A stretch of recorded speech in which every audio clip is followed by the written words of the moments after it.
Heisman Trophy winner. We got a winner. Alex, this is the guy you picked. This is the guy kind of we projected.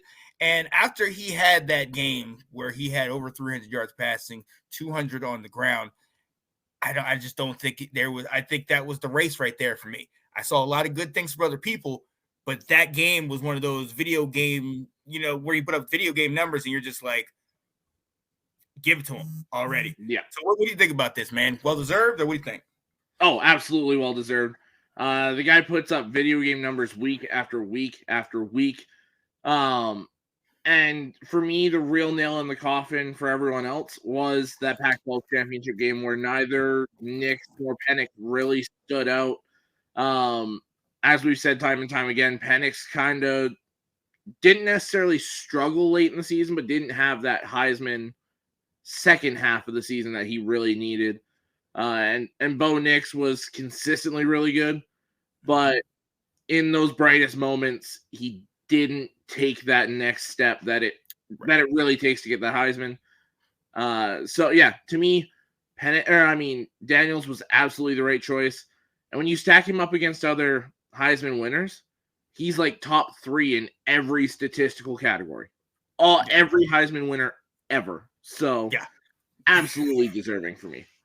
I mean, you hit the nail on the head. I'm going to tell you just one quick stat of all of those. Dude had over 1,000 yards rushing. To be exact, he had 1,134 yards. I want to just give you a couple names that were behind him. And these guys were all running backs. Frank Gore Jr. had 1,131 yards. Jahar Jordan of Louisville had just under 1,130 yards. Dylan Johnson of Washington, Rocky Irving, Keyshawn Junkins, and just a couple other names. Your boy, Blake Corum. I was going to say, if I'm not mistaken, Corum, yeah. Right. Trey Benson, Braylon Allen. All of these names are guys that we talked about all throughout this year.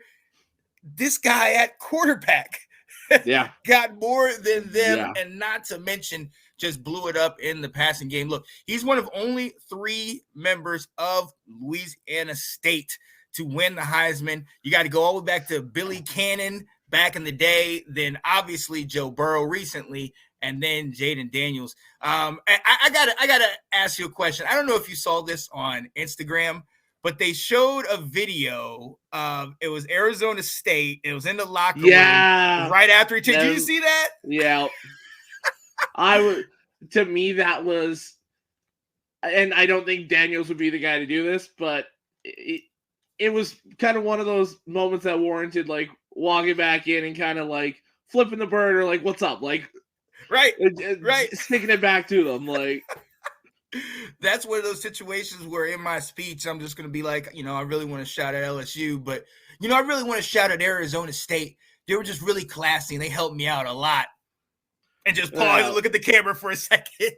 Well, I mean, he kind of did. He shouted out the coaches at ASU. That's where he left it at ASU. That's about it. Right. Hey, but a classy guy and like you said, very, very deserving.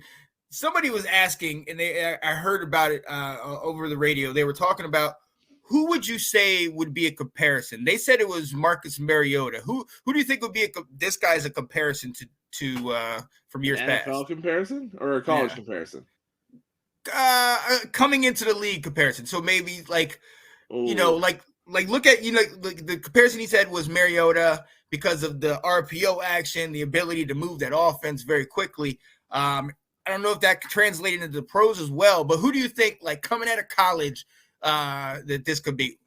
See, and for me, the one I look at, unfortunately, didn't necessarily transfer to the NFL as well either. I like his arm a little better than Mariota, so I'm going to actually go with RG3. Ooh, oh yeah. That arm talent, that dynamic ability to move. Mm-hmm. I like that comparison. I mean, he's one of those guys that it's hard to compare him to.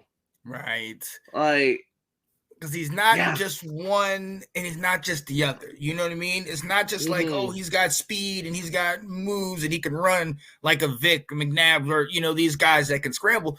But he's also can dart you down the field for 40, 50 yards. He also can, move the ball down the field, dink and dunk or stretch the field. So you're right. And that's also kind of like slower Kyler Murray as well. Ooh, okay. I like that. RG3, that's what they're saying. Yeah, okay. I can see that. Look, I mean, with the numbers, with the way he is, I would even say the way he's played, it was more controlled than even a Caleb Williams. We know how electric he was last year, but but what I see about Daniels is, the team that he played on wasn't great. I mean, a lot of times it was his heroics that pushed him over the top, because we know that defense was left them wanting. It's weird how far they dropped, man. I remember talking about them at the end of last year. But yeah, hey, rightfully so. Shout out to Jayden Daniels getting the Heisman. To your point, those other guys, you had Marvin Harrison Jr. there. Glad he was able to get up there. And then Bo Nix and Michael Penix. Exactly. They kind of canceled each other out, and we knew Marvin Harrison Jr. Let me ask you this, though. So on the top 10 list, you had guys like Cody Schrader, Ollie Gordon, some of these type of dudes on there. What does that do for them going forward?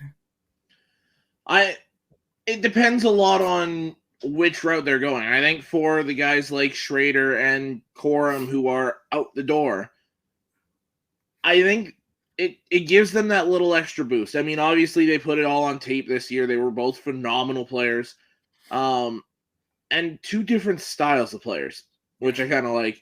But it's going to give these NFL teams kind of a viewpoint of like, oh, they were a top 10 Heisman guy. That immediately kind of pushes you up a little bit. So I think it's a big deal for those guys. Yeah. And I love seeing that it wasn't, just random hype, man. Like these guys put up some big numbers this year. Not Schrader.